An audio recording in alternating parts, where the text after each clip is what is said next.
This is Colorado Matters from CPR News. I'm Ryan Warner. The taxpayers' Bill of Rights will stay intact. That's after the double-digit defeat of Proposition CC, a measure that would have allowed the state to keep refunds that would otherwise be yours. Coloradans love Tabor. They love our taxpayers' Bill of Rights. That is Amy Oliver Cook. Tuesday night, she helped lead the fight against CC. The democratically controlled legislature referred the measure to voters, hoping to spend the refund money on transportation and education. So what happened and what now? I'm joined once again by Democratic House Speaker Casey Becker, who basically wrote CC, and Michael Fields, who opposed it. Fields leads Colorado Rising Action. Welcome to you both. Thanks for having us on. Thank you for having us, Ryan. All right, Speaker, as we mentioned, this wasn't just a defeat. The margin appears to be in the double digits. What do you think happened? I think we did the best job we could. I think it's a tough issue to communicate to voters about. The turnout was down, and there was a pretty robust no campaign. I think people are confused by the fact that in Colorado, we are the only state in the nation that requires the voters to give permission for the legislature to use the taxes it already has.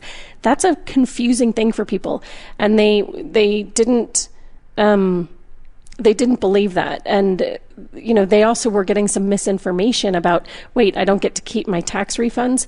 This had nothing to do with your tax refunds. Is this going to take away my senior homestead exemption? No, it has nothing to do with your senior homestead exemption. So there was misinformation, and it's just generally a tough issue to communicate on. And we had low turnout. I don't regret having the conversation. I think, talking to voters about how low we fund our roads, how poorly we fund our schools, our higher ed institutions is a really important conversation to have. So I'm glad we brought it forth, and I'm glad voters know more about those things now than probably they did 6 months ago. It sounds to me like you are putting a lot of this on the voter. The voter's confused, the voter is misinformed, and there's no reflection on the quality of this measure. I think that the ballot language was clear. I think we did the best we could. Colorado voters have been asked several times, can we increase taxes or can we keep these taxes? And it's really hard to get done. These are tough things. We're the only state in the nation that requires voter approval to raise taxes or to keep revenue. I don't blame voters for voting no. We could, but it takes money to run a campaign. It takes money to communicate. It takes a lot of time and effort and education. But I will also say, I think it is a reflection that voters don't trust the legislature right now. Voters were told, oh, you can't trust that they're actually going to spend this money on roads and education, and they believed that. So I do think that there's something that we in the legislature can do better to build trust. Okay, let me ask you about that in just a bit, but Michael Fields, do you agree with that takeaway? Voters don't trust the legislature with these dollars. I think that was a big part of it. Obviously, the fact that it was permanent, too, was another thing. I think it was a big win for the taxpayers' Bill of Rights yesterday. You look at it, and in August, our side was down 24 points. We ended up getting outspent 2-1. I thought the ballot language was very difficult. So the margin that we ended up with was a little bit surprising. But you look at it, we won unaffiliated voters. And that's really what sways things here in Colorado. The enthusiasm on our side was pretty high. You could see it on social media, people commenting on it, talking about it. And I do think there was a reaction to some of the perceived overreach at the legislature this last year and a lack of trust that the government won't prioritize with the current money they have. All right, let's probe further on that, Michael Fields. So CC would have raised money for roads, transportation, and education, K through 12 and higher. You think that government should live within its means. Where would you make cuts to support spending in those areas, or would you? I think that you don't need to make cuts when your budget's going up by $1.5 billion a year. Where would you make shifts? But I think the governor actually put out a budget last week, and looking at that budget, he did give more money towards transportation, more money. We've been giving more money towards education. I think the key is fixing that, for locking it in for the long term, that he's putting $550 million into roads. we're going to need to bond that money in the future and make sure that that keeps coming in and that we don't move that money out of there. And in education, I think we do need to change the funding formula. And we talked about this earlier, but the education funding formula is unfair for a lot of districts. It puts pressure on the state. I think we have to have that discussion with the current state that we're in. All right, Casey Becker, Speaker of the House. What does this portend for the legislative session that starts in January? What changes do you make, given that Prop CC has failed? Well, the current budget that the governor presented is written to existing law, so it's not going to change. We're going to keep focusing on the core values of Coloradans and the core values that our general fund is supposed to cover. Our general fund covers education, it covers human services, healthcare, prisons, and it's more and more covering transportation. So we're going to keep doing those things. The fact that we have a limit on how much the budget can grow, and yet costs are growing faster than that, is going to be a problem. You know, we're 48th in the country for higher ed. We're about 48th for K-12 spending.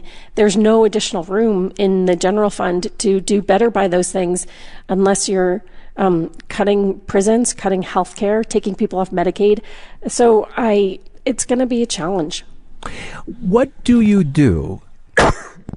Oh, pardon me. I hope you're okay. What do you do to change what you see as a lack of trust in the legislature by voters? I think that's something we will have conversations about. I think they want to know where their dollars are going, and we need to do a better job of explaining that. A better job of explaining. So I think that's what we're going to focus. Yeah, I think that's what we're going to focus on is how can voters get more information more readily? How can they feel like the budget's more transparent? How can they see it in their communities? I feel like that's what the Democrats say after virtually every statewide tax measure fails. We just need to get better information out. Why aren't Democrats better at this? We like to solve problems, and we see real problems in, these unique laws, unique to Colorado, that say, gosh, you can have a growing economy, but you're not going to let the state budget grow from that. That says, the state's going to have a bigger and bigger responsibility over local funding to fund things that local governments and people used to fund locally. So these are hard things to explain, right? It used to be that schools were funded 2/3 locally and 1/3 by the state. Now it's 2/3 by the state. So there's a lot of pressure on our budget. And there's the Gordian knot, so to speak, of all of the measures in the state constitution that dictate funding, which, is not the easiest thing to understand. In just about the last minute, guys, do you think anything about this election tells us about what's ahead in 2020? I'll give you about 30 seconds, Michael Fields. I think there's momentum that comes from this, but it's hard to know. It's still early. You don't know who nominees are going to be for different stuff. You don't know what ballot issues are going to be on. But I think there's definitely momentum in terms of, on our side, of making sure that we don't repeal the Taxpayers' Bill of Rights, et cetera. So, do you think this is also about keeping in check a legislature that is democratically controlled, a governor's office that is democratically controlled? I think absolutely. And I think the margin shows that. Okay. And Speaker, just in the last few seconds, do you think this portends anything for 2020? So this was low turnout and a tough issue. I think Democrats it's not terribly off in terms of turnout. I just want to be clear. It's not hugely off of a non-major election. Okay. Well, again, I think we're going to keep focusing on the things that we think reflect Colorado values. We think people want to be investing in education and transportation. But during the legislative session, I don't expect us to bring forward any additional revenue measures that'll go to voters. Voters said they don't want to do this, and so I hear that. You hear that. All right. Thanks so much, Speaker. And Michael, thank you. Thank you.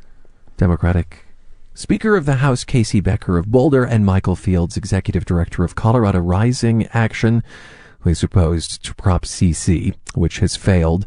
Let's turn now to the other statewide